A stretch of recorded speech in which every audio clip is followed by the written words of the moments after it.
I think we need to start this session. We are running out of time. So,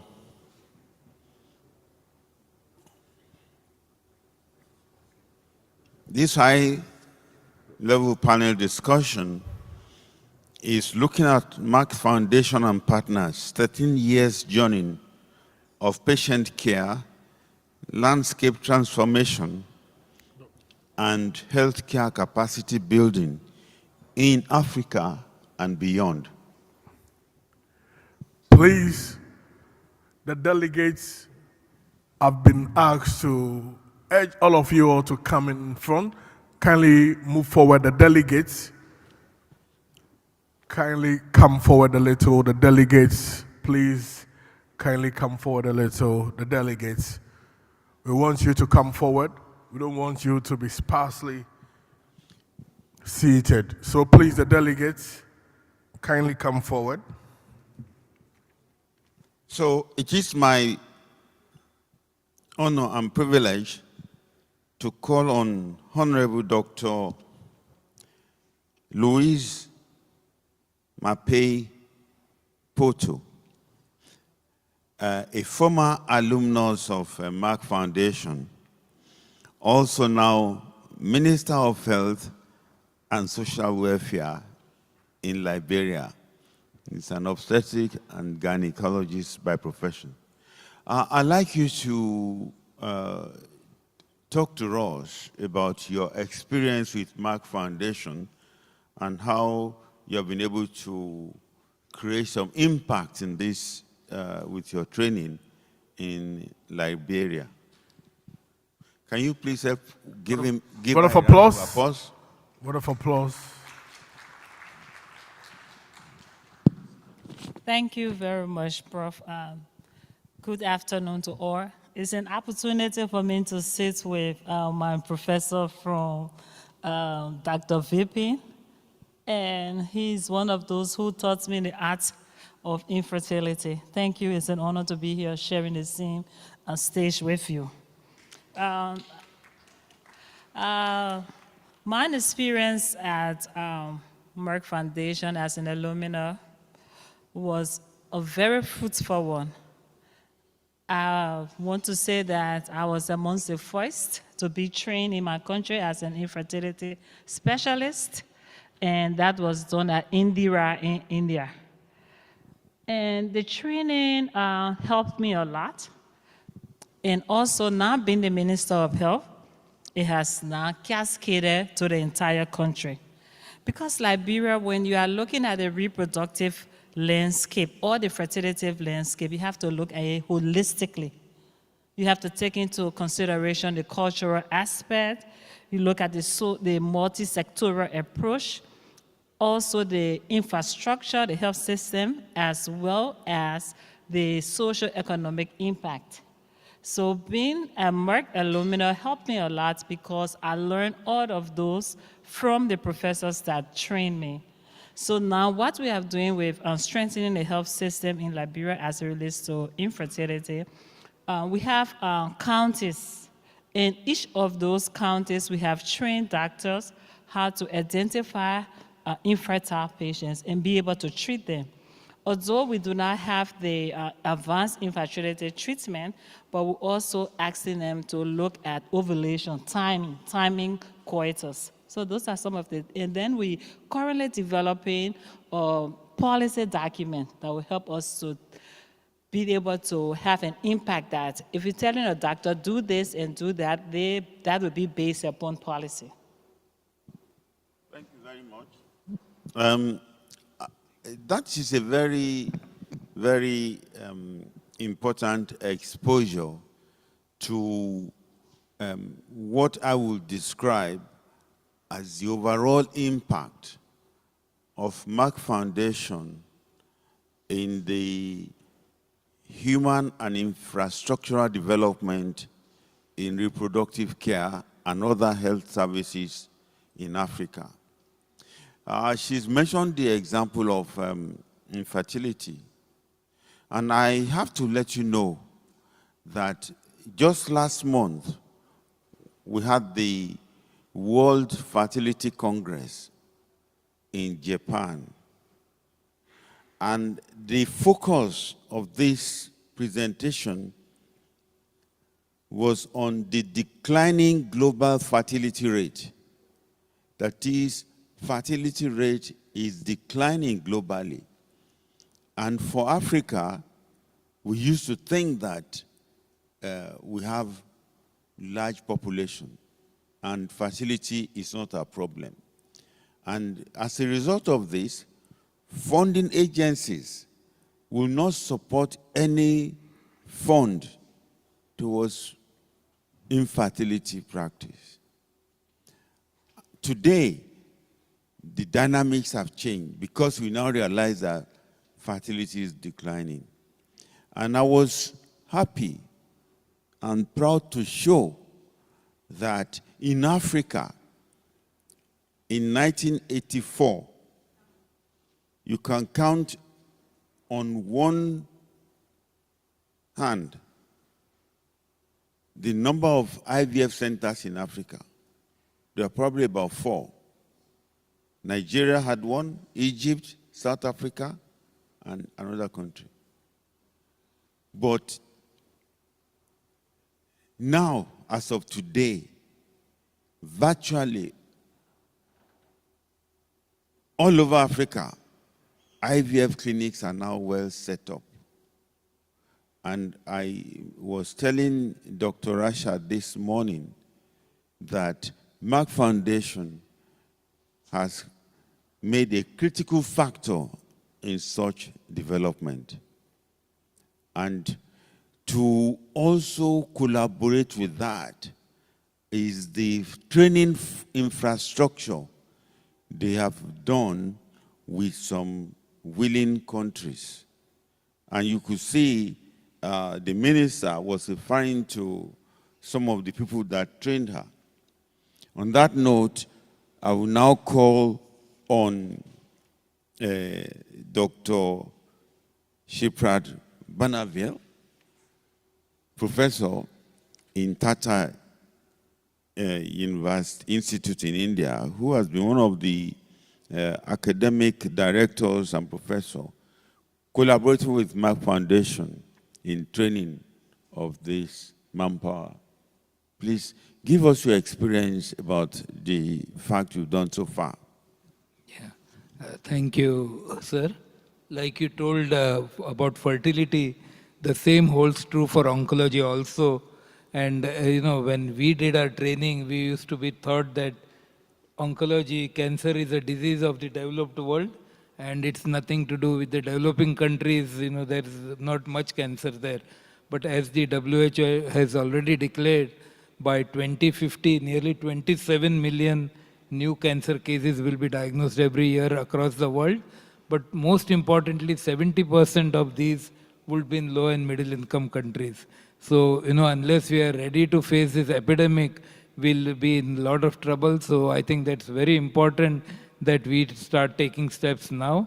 And thanks to Merck Foundation, actually, if you see, the other thing that we speak about today is that oncology is next cardiology.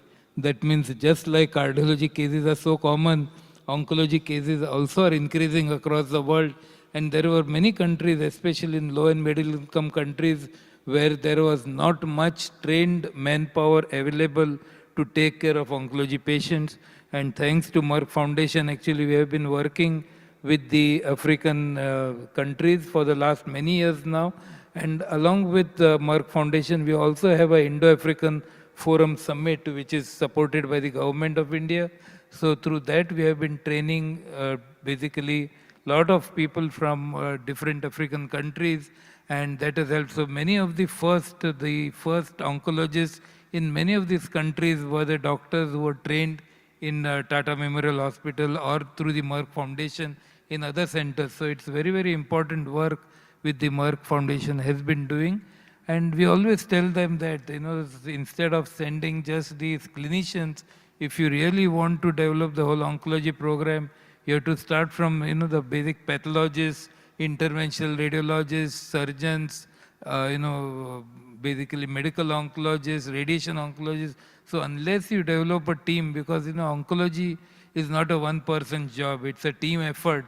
And unless you develop a whole team, the outcomes will not improve. So whenever we always tell Merck Foundation, whenever you're deciding on sending people, and the other thing which I really missed was the nurses.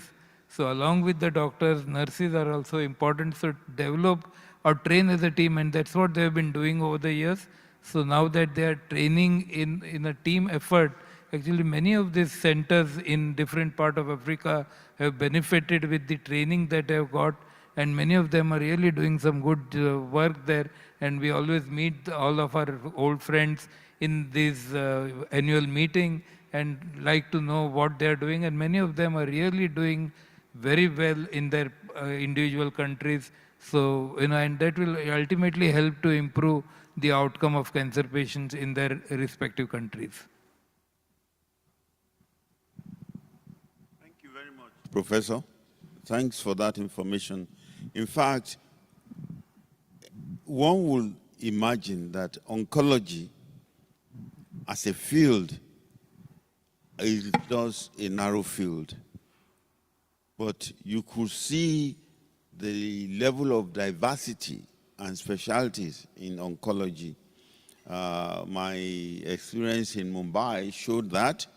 And also, just 2 days ago, I was traveling with the president of the Afrexim Bank in Nigeria, because they have, in Africa, they are now starting the African Medical Center of Excellence with a focus on oncology.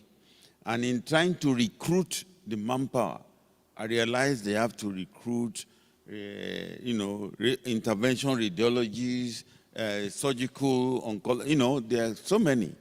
And I'm happy that that collaboration has been existing.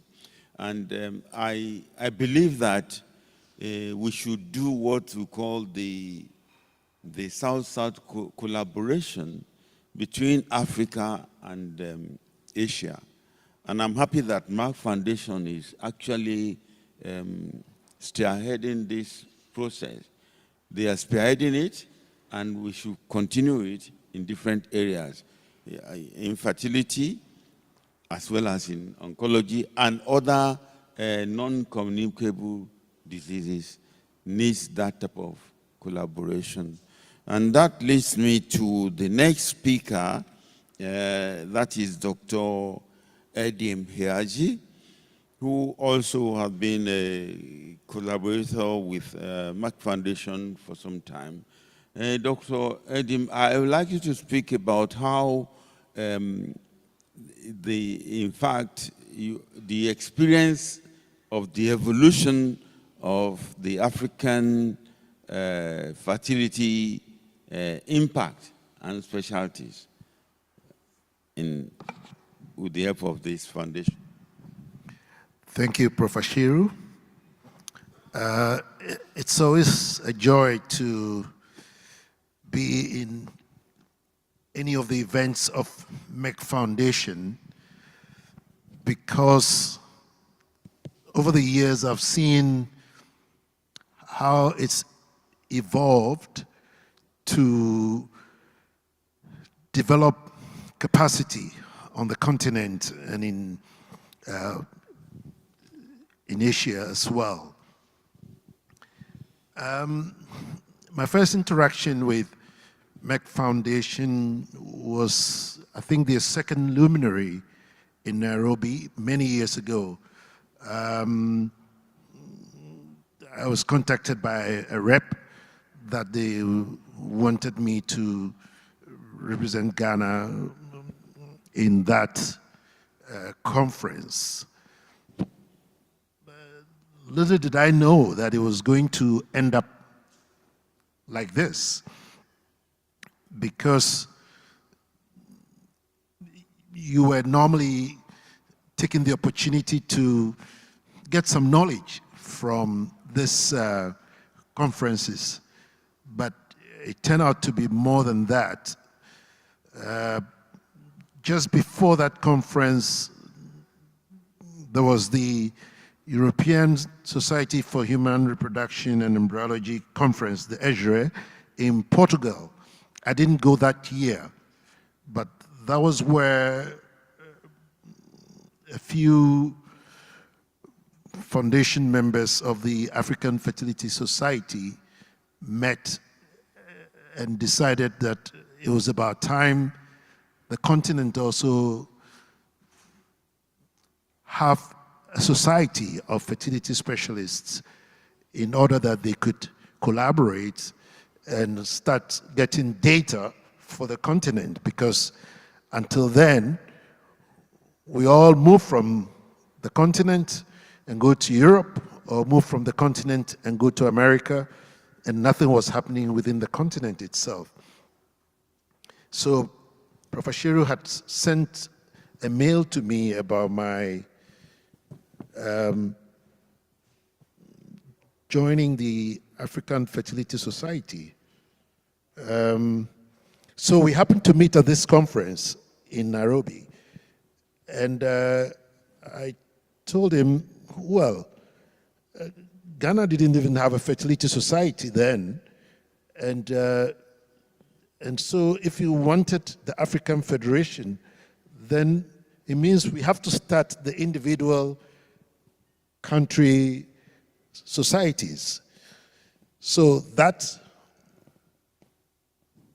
gingered me to quickly get the few who were in reproductive medicine in Ghana to get together and let's get the society going, because each time we said, oh, we think we need to get a society formed. That's if one of the pharmaceutical reps had a product to introduce to us, there'd be a dinner at the end of the day, 1 week, and then you'd all meet.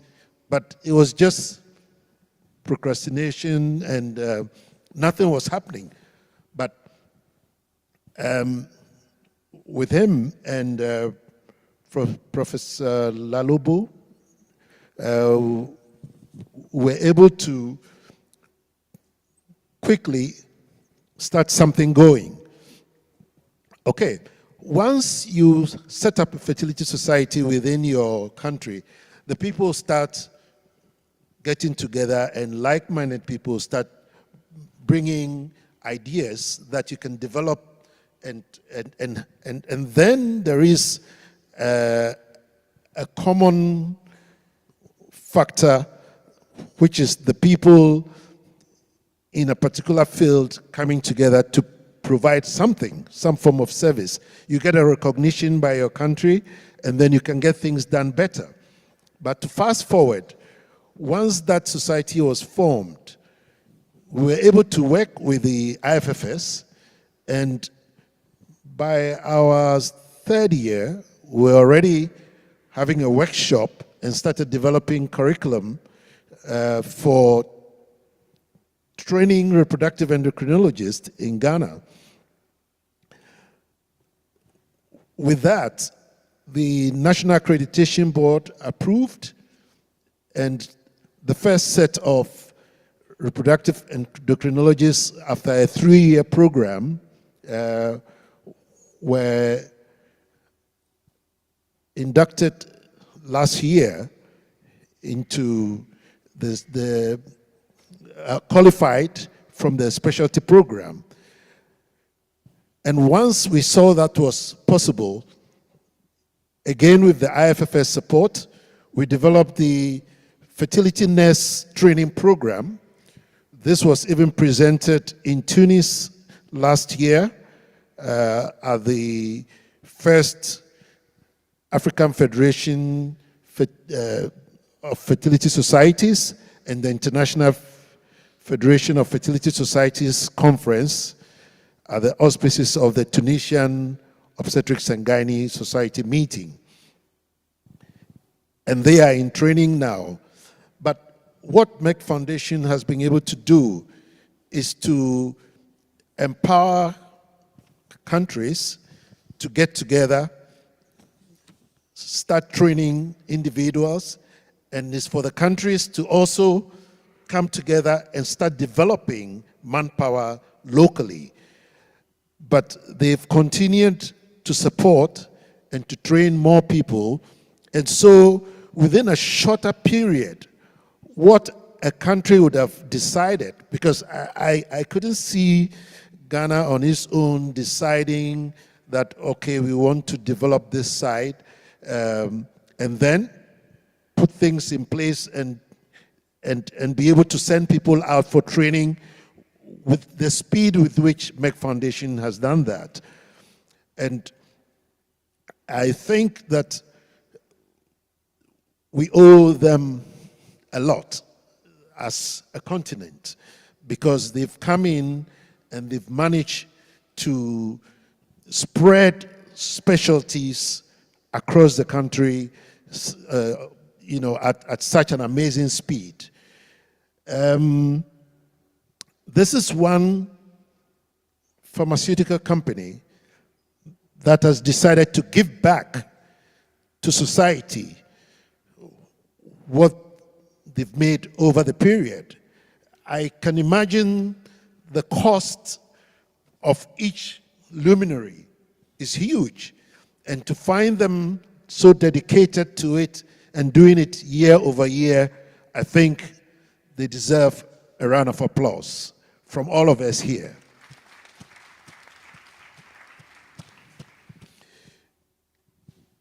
It could be easy as you're giving money for it to be done, but Professor Frank Hackenberg is forever in these meetings showing dedication, and you can see it's something he loves to do and so passionate about it. So I think those of us who have been trained by Merck Foundation, even though I wasn't trained by them, their influence on me has been immense. I call myself a pseudo-alumni. We should spread that same passion of getting more and more people developed and trained so that we can improve the healthcare capacity in our various countries and on the continent as a whole. One big area that we need is data for our continent, because all that we've been using is imported data, not from ourselves. And so let's keep that message going, that let's come together and develop and get data for ourselves and see how treatment goes using our own data. There may be some differences would see, and we can improve the outcomes better using our own data. Thank you very much, Prof, for the opportunity. Thank you. Thank you very much, Edem. Some of the things that are very important that I like to underscore is the simple example of how Ghana has become from one or two practitioners to become a big member of the International Federation of Fertility Society. I want to assure you here, I'm telling the Honorable Minister from Liberia, from other countries who are in the field of fertility practice, your country is supposed to be represented in the global association. And just as we helped Ghana and we have been able to help Gambia, we will help Liberia, Zimbabwe, any country that you are here, take advantage of my presence here, as also as the Secretary General of the International Federation of Fertility Society, so I can get you all you need so you can take advantage of this. There are multiple advantages to being in those international organizations. Training is available, manpower development is available, infrastructure development is available.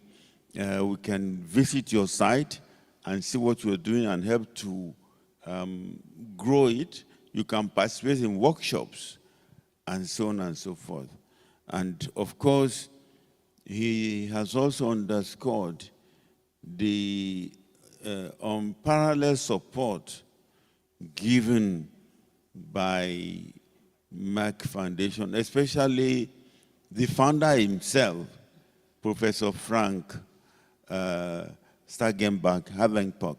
Because without Professor Haverkamp, Merck Foundation would not exist. And he just has that vision to give back to Africa and Asia. And without it, and they spent millions of dollars for this, for training, and we're grateful to them.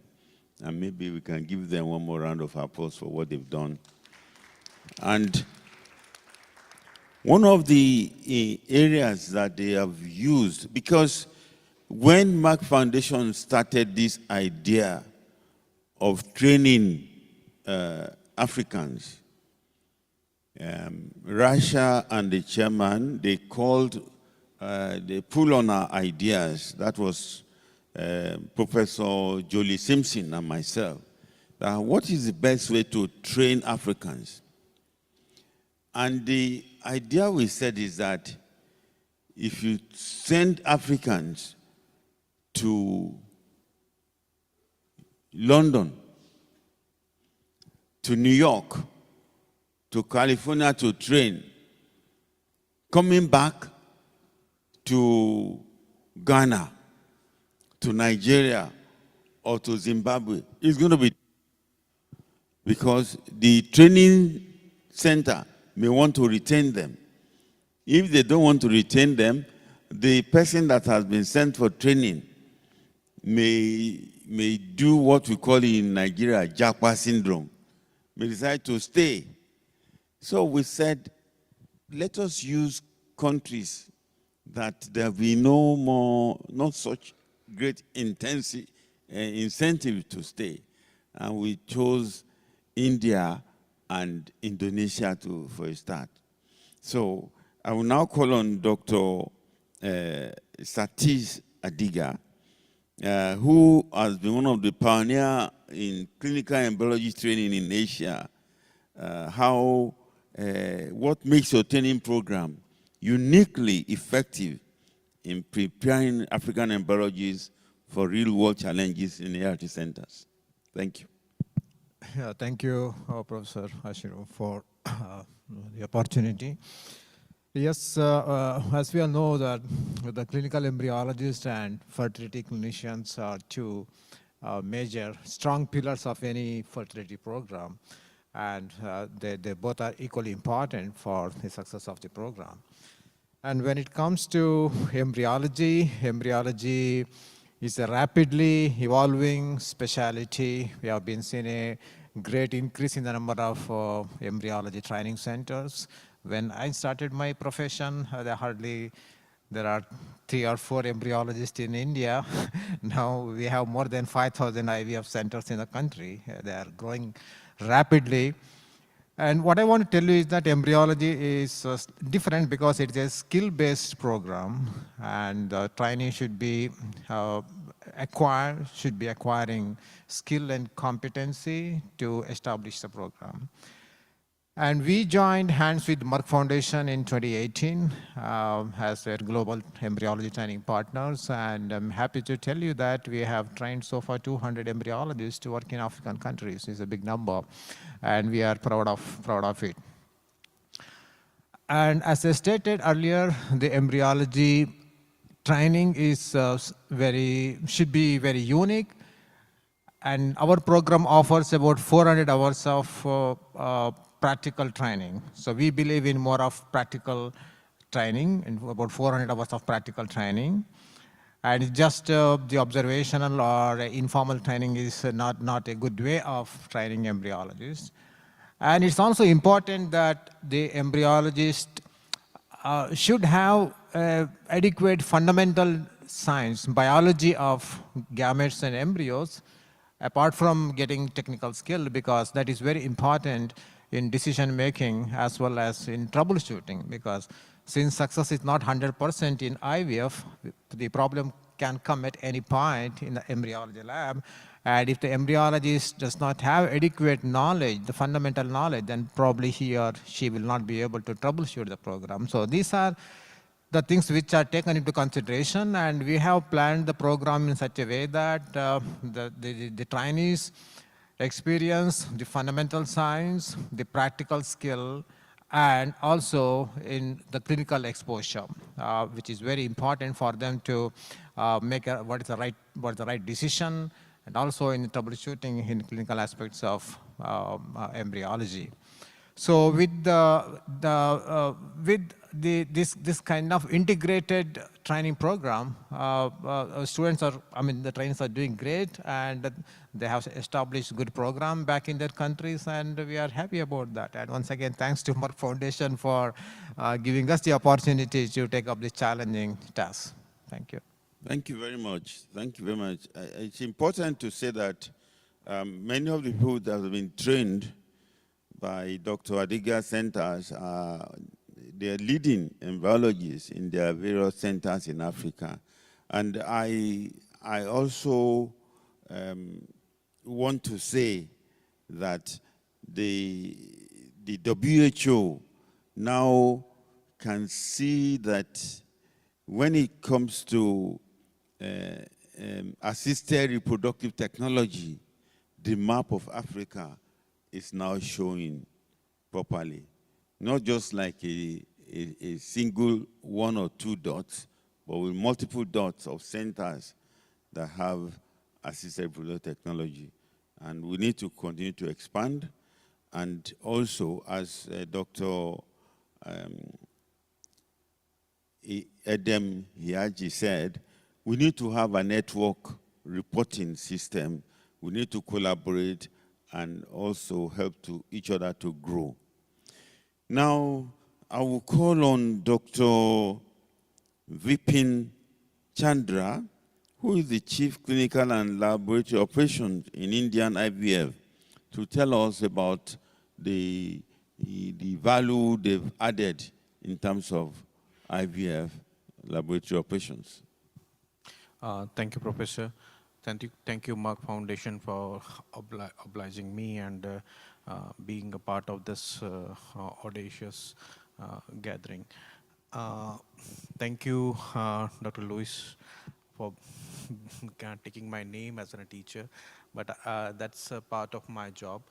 At Indra IVF have been considered as a training center in ART by Merck Foundation, and we are there since associated with them since last, I think, almost 7 years. And we proudly say that we have trained more than 200 plus clinicians who are right now practicing ART in Africa as well as in the developing Asian countries. Now, good part is that I'm very thankful that the Merck is indulged in such kind of a training, so that some more and more awareness and the uptake of these kind of treatment facilities can be absorbed and can be taken by the countrymen of these countries, and the people can practice over there and flourish on these fraternities, especially other than the routine healthcare, since these are the specialized one. But when I look back, since the first Merck Foundation batch has come to us, and when I talk to them and indulge with them, is still whenever they go back, I'm saying certain things. I'm putting up these points with a thought, food of thought, as a roadmap for the future. When I interact with them, they are still when they go back, they still found some struggle in putting up 100% roadmap or infrastructure for their countrymen in field of an ART. They go back, but again, since infrastructure is not there and facilities are not there, so they instead of again going back and practicing ART, they indulge in the routine OBGY. So the roadmap should be, as Professor you also said, and Dr. Eden you also mentioned, we should now come up with one for African continent, there should be a national, a continent-specific ART registry, so that we should come to know who all are practicing, how better they are. We can, as at a continent level, we can monitor them, how good the practices are they abiding to the protocols, and is there any scope of improvement is there or not. Now, to have any registry, we should have one common platform of documenting the things. Again, and for this again, policymakers as well as various ART organization, foundations, as well as the ministries can come joint hand to come up with one Africa-specific HI system or EMR system, so that the documentation can be uniform across the African continent, and then those data can be collated and can be presented at the national, at the global levels to see how they are faring against Europe, UK, and India. This is point number one. Point number two, again, one which Professor you have mentioned about, that we foundations like Merck and some other major contributors like Indra and all now should again go take one step further and create a center of excellence within the Africa, various countries of Africa itself, so that it can be train Africa within Africa instead of the people coming out of the Africa and going to the other countries, because I know the pain people take to come out and stay for a 6 month or so, stay out of their country, out of their place, and to get trained in ART. A lot of times it's a cultural shock. A lot of time it's enough food is not compatible to their taste, and a lot many things are there, and that jeopardize their will or eagerness to learn when they come, and by the moment they go back to their country, that 6 months will eat up, bring a lot of pain to them. So now next step should be we all stakeholders can come up and create some training center of excellence programs or centers within the Africa itself, and so that people can reduce their time to stay away from the home and can be trained more people can be trained. Last part is about which I think when I introspect whatever we have done, we have contributed in the learning of an ART to African nations as well as other countries.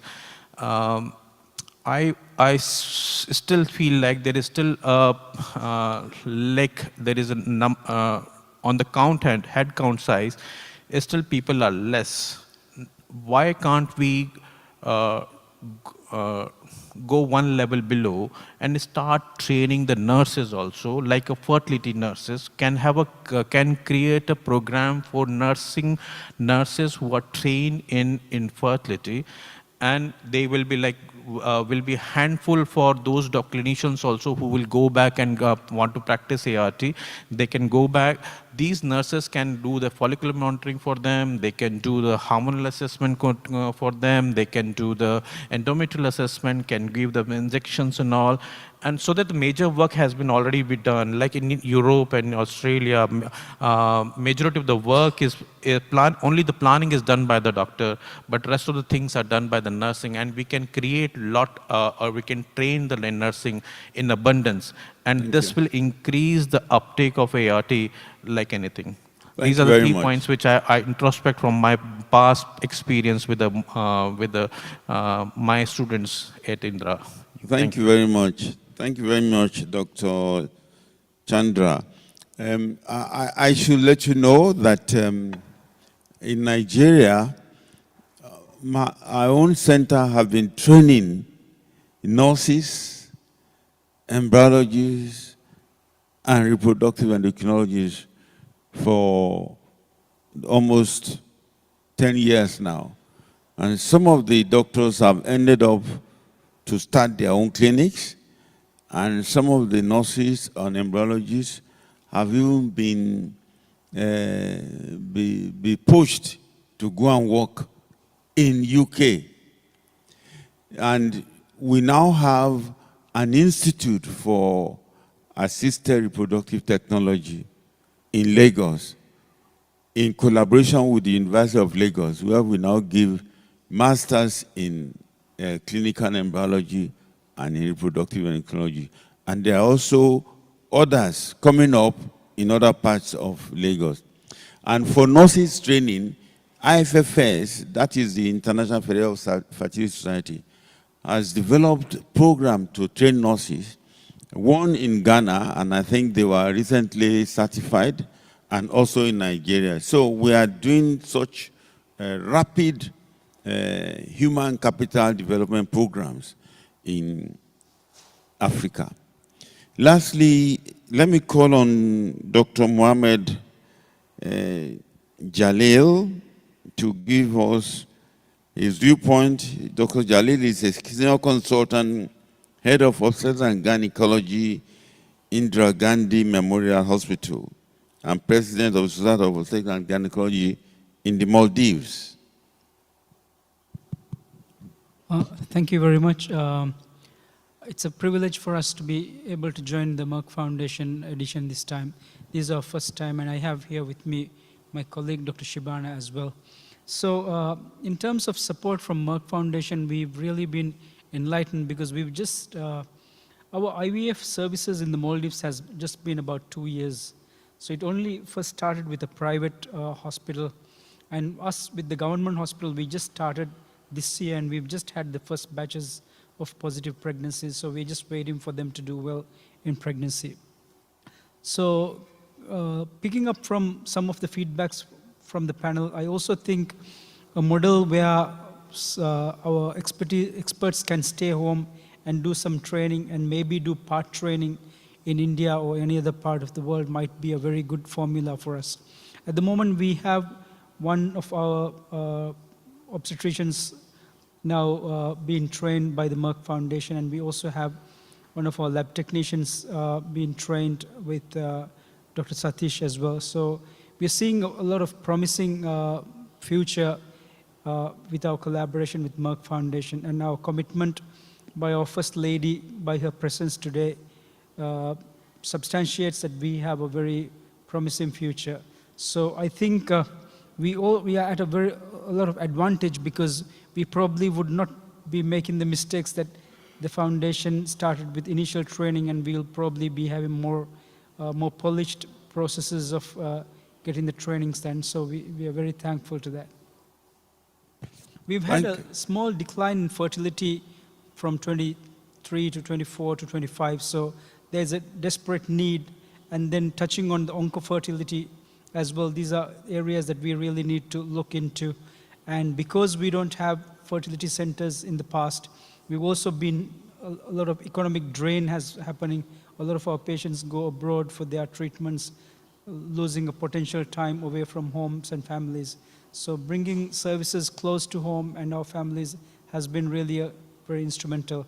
And I think Merck Foundation is going to play a substantial role in strengthening our services. Thank you. Thank you very much for your contribution. Maldives is a very, very interesting place. Myself and my wife, we visited Maldives, I believe it was 2014.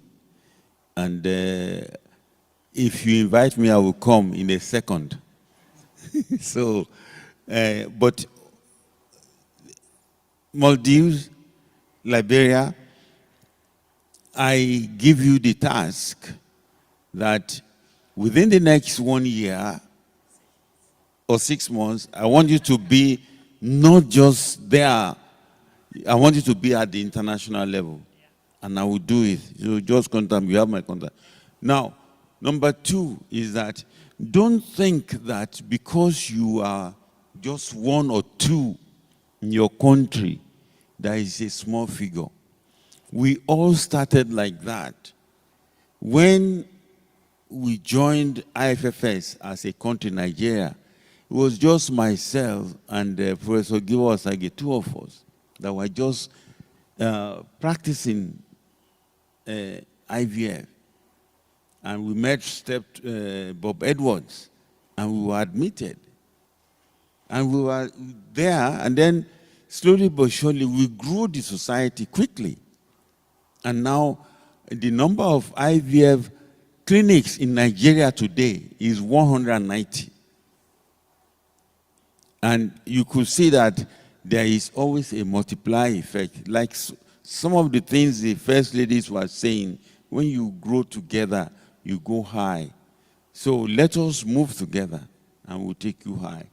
And I want to, we have overstepped our time, but I want to end this high-level panel because we're not just all fertility experts here. There are other specialties, hypertension, diabetes, oncology. It is my responsibility to inform this audience about what IFFS is now come to do. As a result of research studies, we have published in Human Reproduction that fertility is declining. And by the year, in 20 years from now, almost 93% of the countries of the world will not be able to replace their population. That is why China is now trying to reverse that because China is already below replacement level. So they are now trying to encourage people to have more babies. But what I want to emphasize here is what is the reason for global decline in fertility? Just for your information, as a take-home, I will give you some of them. The others I will give at my lecture tomorrow. One is that the men are not getting married again. They want to work. Economic situation is making it difficult for them to go into marriages. Two, women are also now in executive positions and they are delaying childbearing. Of course, you know that as you get older, the eggs don't wait. By the age of 40, the fertility rate has declined from 25% at age of 22 to 5%. And the third very important fact is that there are things in the environment. The environment we have today is different from the environment that our forefathers lived. Toxic environmental pollution, heavy metals, radiation, petrochemicals, pesticides, a lot of them are creating decreased fertility. And one that I always say, which people are shocked, when patients come to my clinic and we take them through IVF, we get good eggs, good embryos, we transfer, even sometimes PGT normal embryos. They don't get pregnant. And we say, what happened? Then they go to our detox center. We found out that they have heavy metals called antimony. And then we say, the question they ask me, how did they get it? And I ask them the question, you as a lady, how do you drive your car? And you know most ladies, what they do, they remove their high heels to drive the car. And they press their sole of the foot on the pedals. Those rubber linings of those accelerator and brake, they are made of heavy metals, including antimony. And if you drive 1 hour a day to work and 1 hour to back for 10 years, you will have accumulated so much of antimony that it gets difficult for you to get pregnant, because antimony is toxic to the embryo. So you either have miscarriage or difficulty. So I always advise women and men, put a rubber slippers by your car if you have to drive without your high heels. So there are many more: smoking, alcohol, and the rest of it. So be aware. Thank you very much. I think with that, I want to allow the audience the next 5 minutes to ask questions from us, and then we'll give it a closure. Since it's an audience participatory, questions to any of the speakers?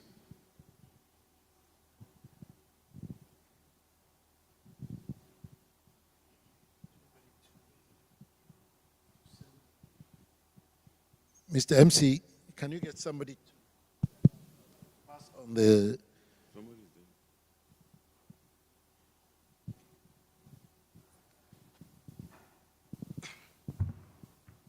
Thank you very much. Over here. Can you come forward a little with the microphone? Yeah, thank you very much. My name is Leon Lidigu from the Daily Nation in Nairobi, Kenya. I am a health journalist. Now, I was doing a story a few weeks ago where scientists in Nairobi were telling me that they are comparing data from what people are consuming in urban areas and rural areas. And they were kind of noting a situation whereby most women in urban areas were undergoing cesarean sections compared to the women in rural areas. What could be the reason? Because I found it very interesting. They were linking it to lifestyle, food, and what have you. Thank you.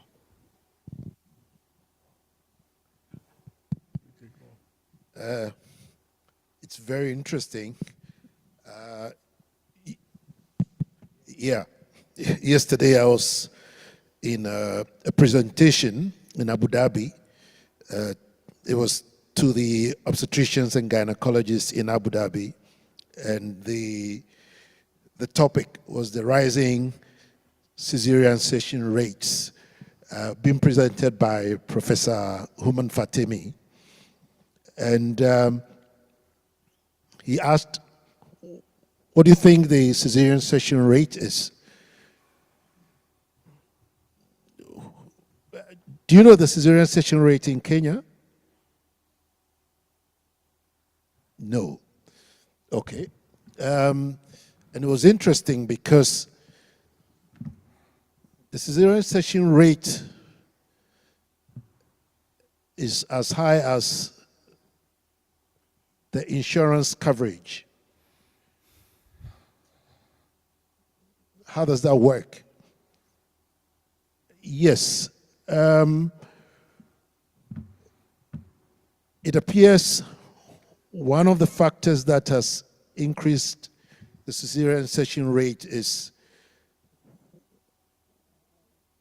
where people are trying to avoid litigation. So for the slightest reason, they would rather cut and get the baby out than go through labor and end up with a problem.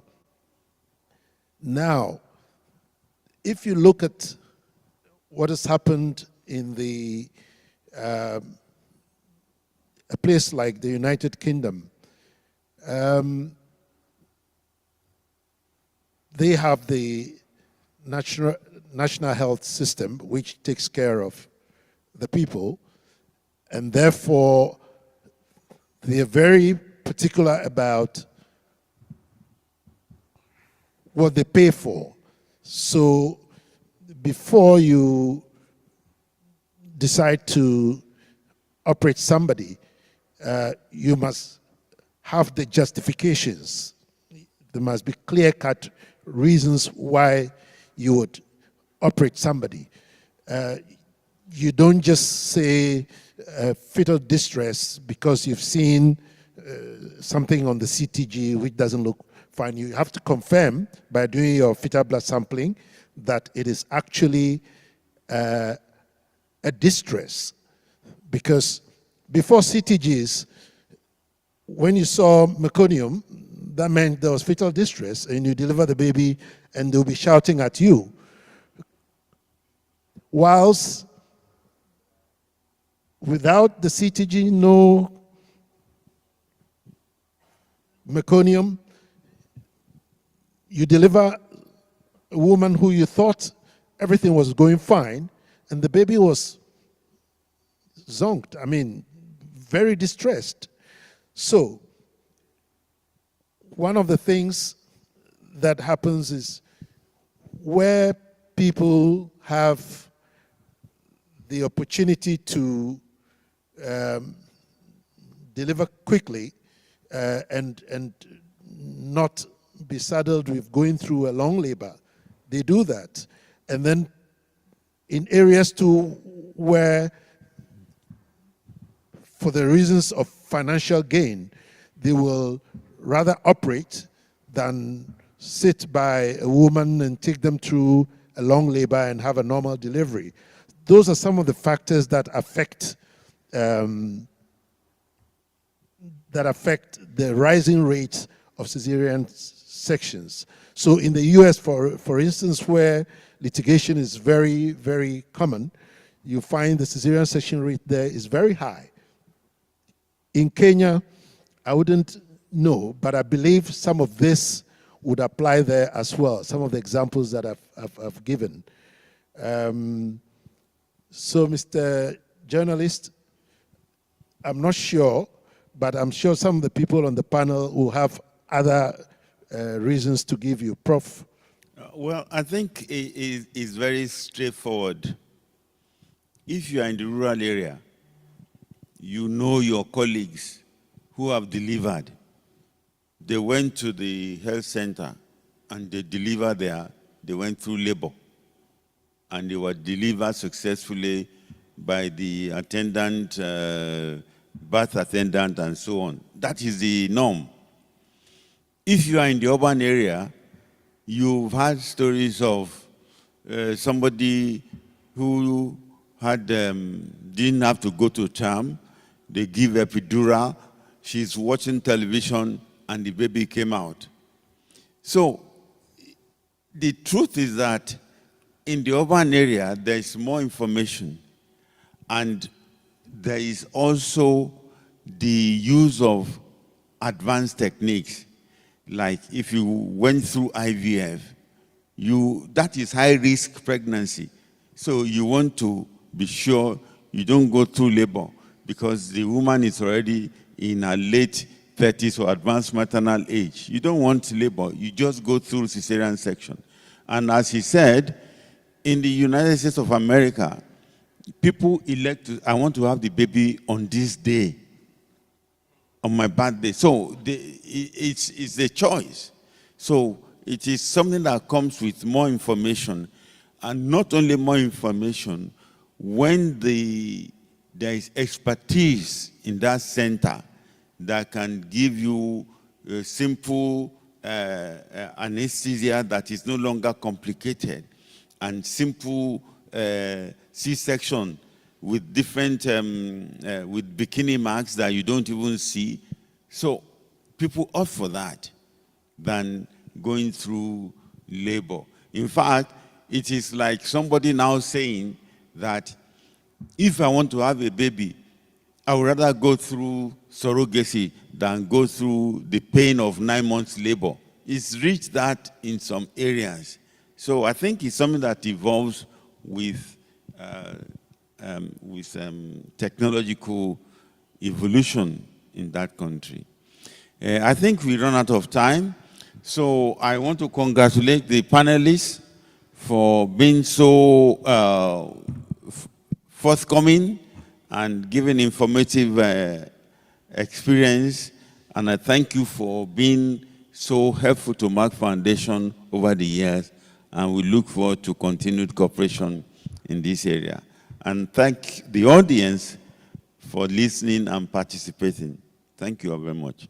Thanking the speakers who have a good photograph. Yeah.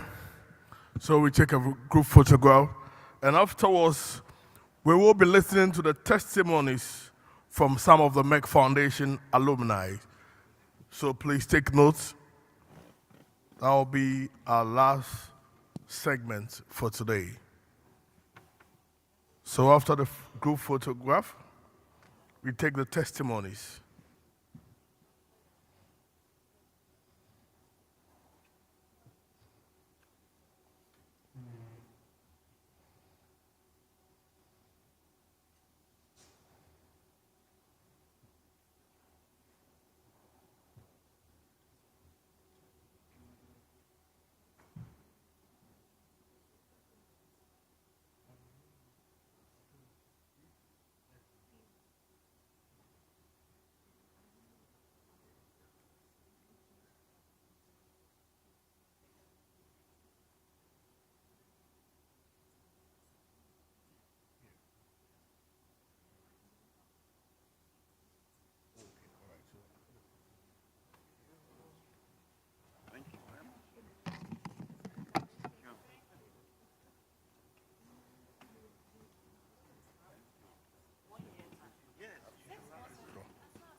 Right, thank you very much. So, at this point, we are going to hear from Merck Foundation alumni members about the impact of Merck Foundation Fellowship Program in multidisciplinary subspecialties in Africa and Asia. Please, if you hear your name, kindly walk briskly to the podium and share your testimonials with us. Please be brief. We'll be glad if you can do that below 2 minutes. So, help me invite onto the podium consultant surgeon and urologist, PCEA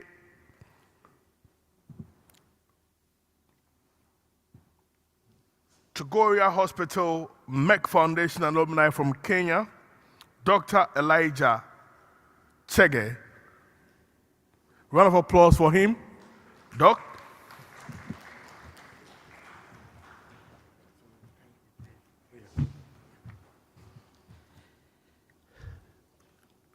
Colleagues, friends, alumni, good afternoon. I stand before you deeply honored and humbled to share my story, and more importantly, to testify to the incredible impact that Merck Foundation has had.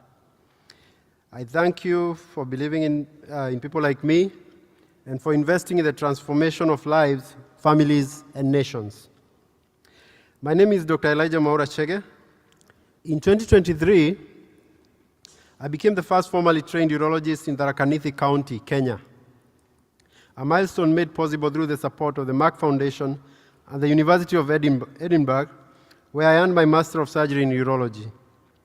Before this opportunity, patients in my region had to travel long distances, sometimes hundreds of kilometers, to access specialized urological care. Many endured pain in silence. Some never made the journey, but today I'm able to offer solutions at home where it's most needed. This is more than a degree. It's the power to restore dignity to a child born with hypospadias. It's the ability to save the life of a man with prostate cancer. It's the chance to teach, inspire, and multiply impact by mentoring the next generation of Kenyan surgeons. Colleagues, Merck Foundation is helping to write a new narrative where women and men with urological issues get accessible and convenient help in the county where I work. As I return to my community, I carry more than a title. I carry a responsibility to serve, to train, to raise awareness, to give hope. But I cannot do it alone. We need continued partnerships to strengthen infrastructure, equip hospitals, and support local training programs. We need platforms like this to share success stories and amplify our impact. To every young African watching from afar, let my story be a light. No dream is too distant when someone believes in you. Thank you, Merck Foundation. That's right. Round of applause for him sharing his testimony. That's right. Ladies and gentlemen, help me welcome on here consultant gynecologist, fertility specialist, and CEO, Kilimanjaro Fertility Institute, Secretary of the Fertility Society of Tanzania, and Assistant Secretary General of the African Federation of Fertility Societies, AFFS. He's a Merck Foundation alumni from Tanzania. Help me welcome on here Dr. Nicholas Mazgunu. Guni. Yeah.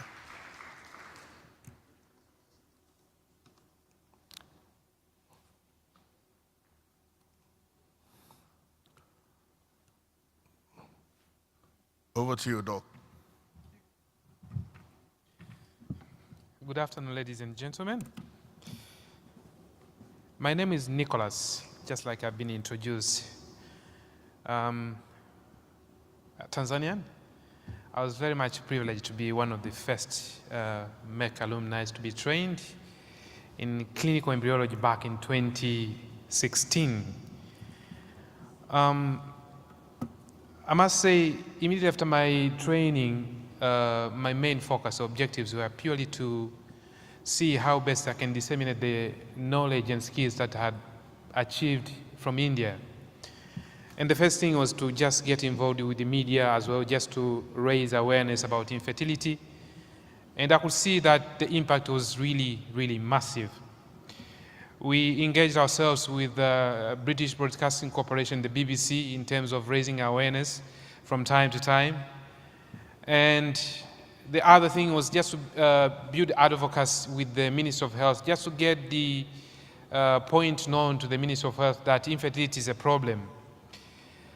Having achieved that, I managed to establish a fertility clinic in Tanzania. That was the first fertility clinic to be established by the indigenous Tanzanian. And the main issue was to just offer clinical care in terms of attending patients, but as well as conducting other fertility interventions. And as of today, we have delivered more than 600 babies through IVF from our center.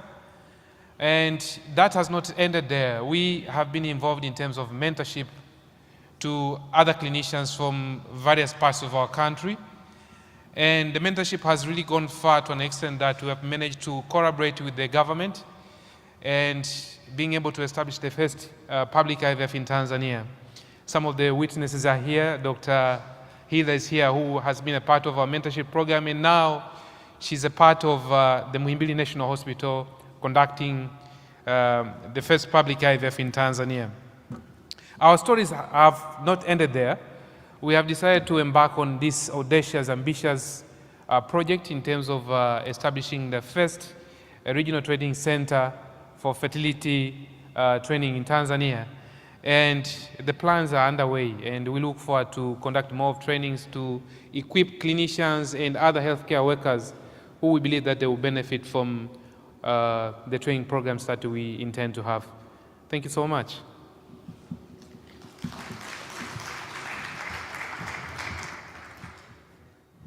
Thank you very much, Doc. Ladies and gentlemen, the next person is a fertility specialist and a medical director at Kelej Health Center, director for the Family Health Program, Ministry of Health, the Merck Foundation alumni from Liberia. Ladies and gentlemen, let's welcome Dr. Novia Gopudolu Dennis. Thank you.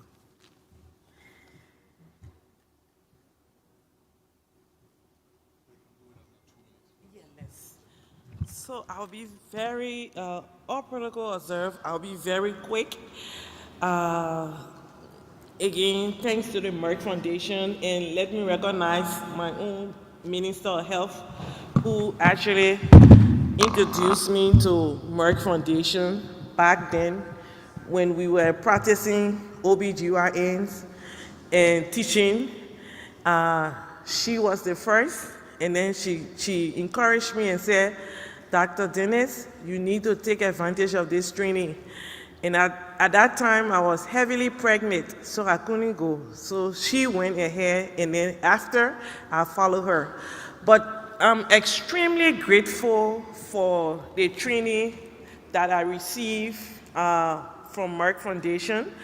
We have actually worked together, and it has worked a lot of miracles in Liberia. Some of the testimonies we will give later on a video, but just the act of consultation and counseling in my own practice have been very instrumental when it comes to reducing the mental stress that is associated with infertility and then helping the women along the line to get pregnant. It's something that I have noticed, I have recognized, I continue to deal with it, but most often people don't recognize the stress associated with the whole scenario of infertility. So that has been one of the things that Merck Foundation have been able to help me.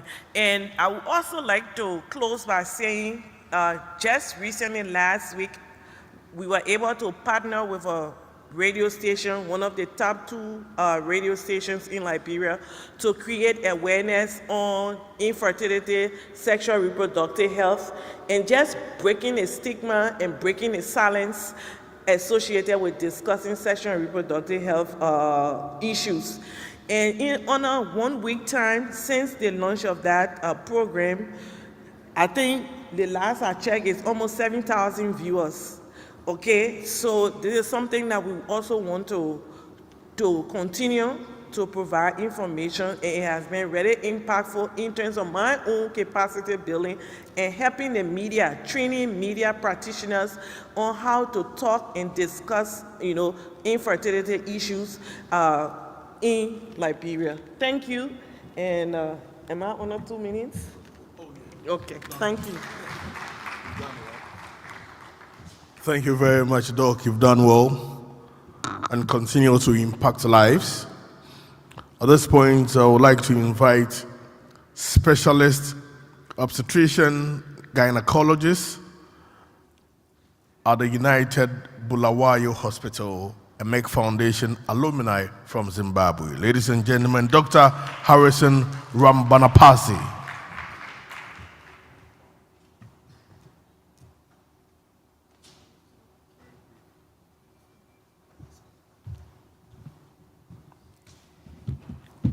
Thank you very much.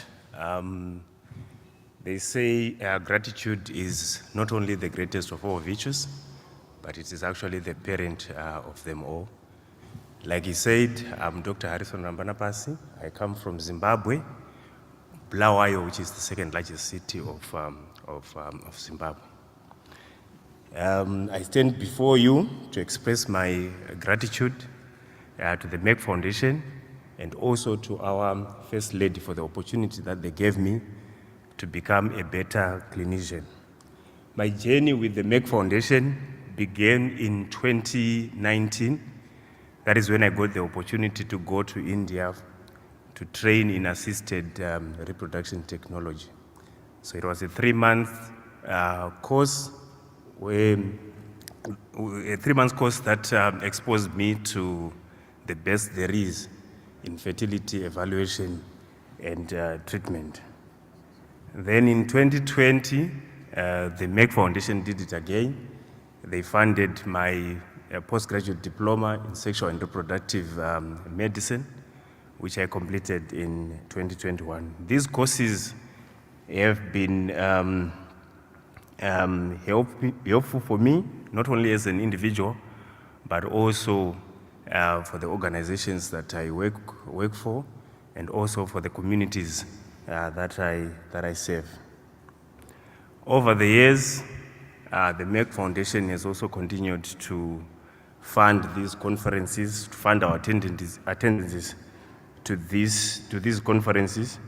And for us, these are crucial as they afford us an opportunity to meet colleagues who are applying their trade in different parts of the world. There's an African proverb that says, a child who does not visit other homesteads thinks their mother is the best cook in the world. So these conferences are an excellent platform for us to compare notes and also draw inspiration from what other colleagues are doing in other parts of the world. So on behalf of my colleagues from Zimbabwe, some of whom are represented at this conference, I'm truly thankful to the Merck Foundation. We have hundreds of clinicians from my country who are past or current beneficiaries of the Merck Foundation's benevolence. And this is evidently transforming the health landscape in my country. The clinicians are drawn from various fields of medicine, general practice, obs and gynae, anesthesia, family medicine, and so on and so forth.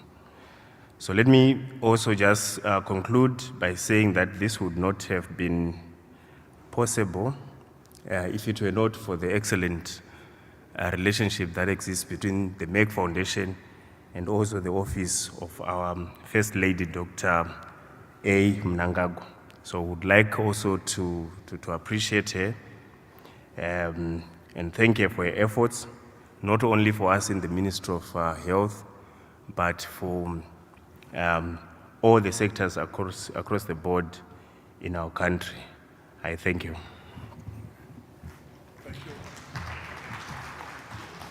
That's right. Thank you very much. We appreciate.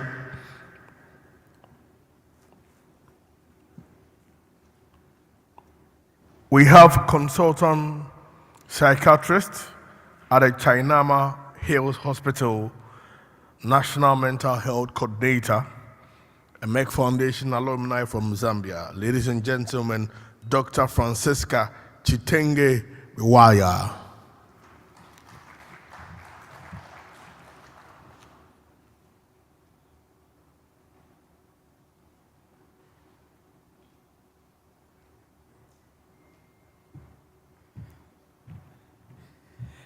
Good afternoon, everyone. All protocols observed. Allow me to start with thanking the Merck Foundation for this opportunity that it creates for not only me and the Zambian people, but many other Africans represented in this conference. As earlier mentioned, I'm a psychiatrist based in Zambia, and I pursued the clinical psychiatry postgraduate diploma under the University of South Wales with support of the Merck Foundation. This program was very timely in the sense that it allowed me at a time when I had some exposure to psychiatry, but it added another angle to my understanding and practice of psychiatry. Firstly, the program was online, which made it very flexible, because we have very limited healthcare workers in the psychiatric profession. So it allowed me to continue my career progression locally and give back to my community as I was pursuing further studies. And this online platform gave me a global perspective to the psychiatric practice, in addition to the local perspective that I had as I was stationed at a mental health facility. On that platform, I had lecturers from across the world, and I also had students participating in the program from across the world, which allowed for several discussions for developed countries and developing countries, and shared experiences of how different people achieved certain developments or clinical care in various settings of the world. That opened my mind to an understanding of psychiatry in a broader sense, so that not only did it allow me to improve my personal care of psychiatry locally, but it also made me appreciate that I can have a bigger vision for the psychiatry programming locally in my country. And in addition to that, it expanded my appreciation of digital learning platforms. Because sometimes one would feel that, digital, will I learn enough? Will I be exposed enough? Is it sufficient? But I appreciated at the end of the program that my understanding and my depth of knowledge significantly increased. And because I support training in psychiatry locally at home, it allowed me to apply those approaches that I was exposed to through that platform in my training approach back home. This has facilitated a lot of training, not only academic training for our undergraduate and postgraduate students that we are training, but it also allowed me to apply the same principle to expand mental health services across the nation. So we were able to, especially last year, we were able to give online training platform and tele-series platform for healthcare workers to improve their understanding of mental health and mental health care. And when it comes to the training platform, we were also able to facilitate something that I learned, which is reflective learning, where different students can study around a topic, various materials are provided, then at a time during the week, allowing for flexibility, but a time during the week, we come together and we actually discuss what was laid out to learn. And I've seen that to be beneficial because we have a few psychiatrists back home, and hence this is an innovative way, taking advantage of technology to facilitate education and training. And in addition to that, I have been able to refer many others who had an interest in clinical psychiatry to study, hence creating the team of psychiatrists locally in Zambia, and I believe will create a greater impact. Thank you.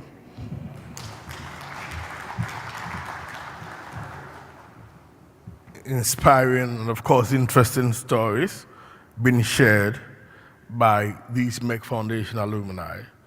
Ladies and gentlemen, from the Department of Internal Medicine, Oncology Unit, Tamale Teaching Hospital, a Merck Foundation alumni from Ghana, Dr. Idris Abdul Rashid Timtoni.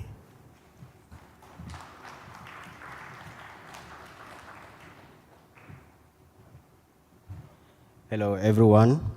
My name is Abdul Rashid Timtoni Idrisu. I'm a medical doctor practicing at Tamale Teaching Hospital in the northern parts of Ghana. Some years back, we didn't have any oncologists in the northern parts of the country. Most of the oncologists were located in the capital city of Ghana, which is about 300 miles away from where I practice.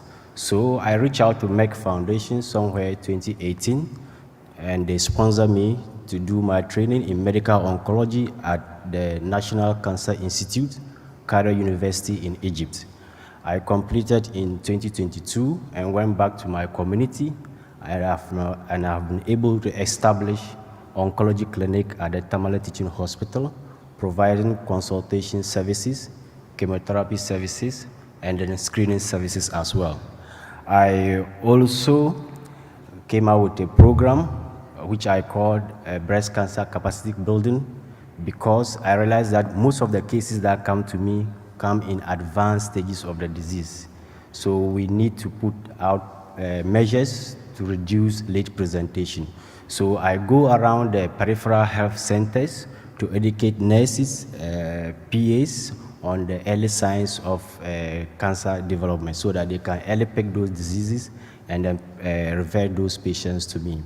Also, I participate in teaching. There's a medical school at where I practice, so I teach medical students. House officers and residents pass through my unit, and they are taking interest in the field of oncology. And I'm sure in the near future, we'll have more oncologists to serve the underserved parts of Ghana. So I want to say a very big thank you to Merck Foundation for the opportunity given to me and then impacting life in general. Thank you so much. That's right. Thank you, Doc, for impacting lives in your community. Ladies and gentlemen, a head of radiology and interventional radiologist, Levi Monawasa University Teaching Hospital, the Merck Foundation alumni from Zambia. Ladies and gentlemen, let's welcome Dr. Mutinta Siachami Ntini.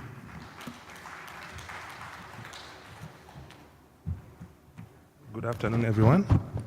I hope protocol is observed. As you have said, I'm not happy with you at that time when you were introducing countries. Remember, you forgot Zambia, yeah? Yeah. So I come from Zambia. Mutinta is my name. I trained in Tata Memorial Hospital. I came back at home in 2023. So, when you come back home, interventional radiology is not something that is well known, even in our medical fields. So that the challenge was having clinicians know about this part of medicine. So I was lucky because at that time my colleague had also just returned and he was trained in South Africa. So together we came together, made a team and started introducing intervention radiology to our clinicians. And the first phase was to just start up clinics, outpatient clinics, and start seeing patients and making people know that we are able to do some minimally invasive procedures.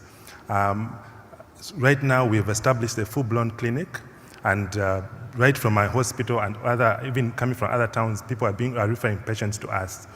The success story also is on hepatobiliary work, where we've now partnered with some colleagues from the United States, Harvard University, and we've had several camps where they bring in their where they bring their teams, and then we have sort of camps, and we've had like 3 camps successfully together with the GIT teams doing ERCP intervention together, sort of making a hepatobiliary program. We've also partnered with, again from the United States, colleagues who are now training us into neurovascular work. And at the same time, we also partner with our Chinese colleagues who have got vast experience in vascular work. And together, we are making these partnerships as we grow our teams. And currently, we're also in talks with Harvard University, where we want to start our own program right in Zambia. And those talks are quite advanced. Small procedures can make a difference. I know last week a patient came in with a chicken. As you know, in an African setup, when you see somebody walking in with a chicken, you wonder what is going on. She just dropped on her knees and then with a chicken and said, "Doctor, thank you saved my life." And I remembered I had actually performed a simple biopsy, CT-guided biopsy, chest biopsy, and the beauty is we caught it early, and when she went to oncologist, she had responded very well with the treatment. And that was a way of thanking me. And small things like this can make a difference in patients. And so we want to thank Merck Foundation for this platform they've created. And they don't know what they may not see everything that's happening, but surely your work is being seen out there. And thank you so much for that. Thank you.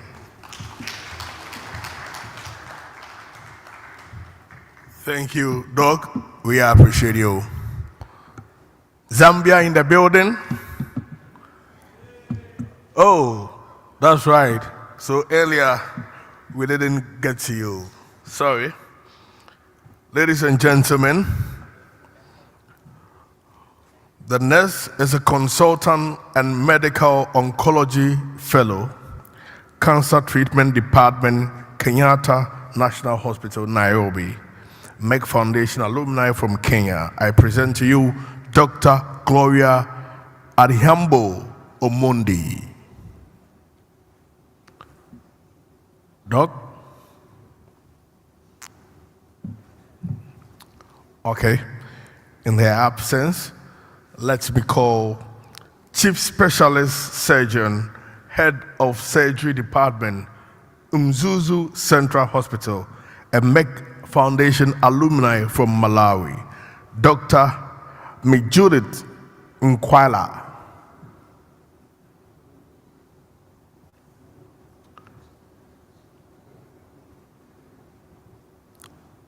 Doc?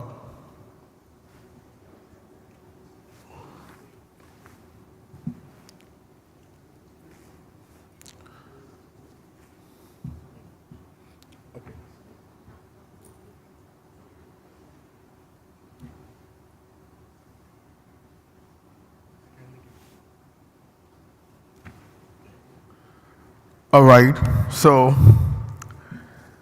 in the absence, I want to thank you all for taking time off your busy schedules to impact lives in your communities and, of course, countries. We appreciate you also for sharing your fantastic stories. I would like to say thank you for making day one a success, and note that your participation will go a long way to impact other lives.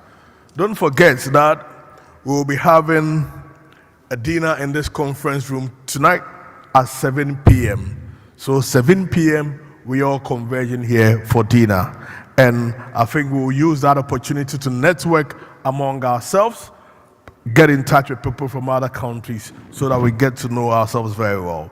And please make sure you do not take along your headsets. Kindly leave your headsets here so we can reuse again tomorrow. Ladies and gentlemen, it's been a wonderful time serving you as your master of ceremony. I am Edeminsa from Ghana. Thank you for being a part of today's. It's a goodbye.